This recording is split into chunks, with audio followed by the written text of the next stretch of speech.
বাচ্চারা, আজকে তোমাদেরকে আমি একটি সত্য ঘটনা শোনাবো। মহান আল্লাহ তাআলা যা করেন বান্দাদের ভালোর জন্যই করেন। প্রাচীনকালে এক বদমেজাজি রাজা ছিলেন।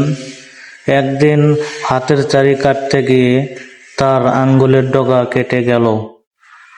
প্রচুর রক্ত বের হওয়ার কারণে রাজা অসুস্থ হয়ে পড়লেন।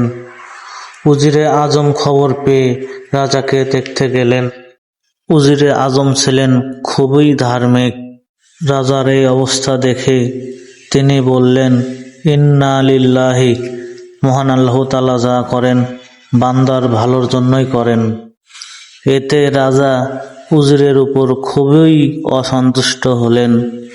ভাবলেন, ভীষণ ব্যথা ও অনেক রক্ত পড়ে আমি অসুস্থ হয়েছি, আর সে বলে আল্লাহ তাআলা যা করেন বান্দার ভালোর জন্যই করেন, বেটাকে উচিত শিক্ষা দিতে হবে।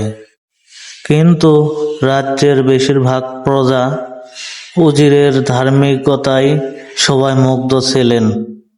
এই ভেবে রাজা মনে মনে অন্য ফন্দি আঁটলেন। তাই সরাসরি তাকে শাস্তি দিলে ব্যাপারটা অন্যদিকে যেতে পারে।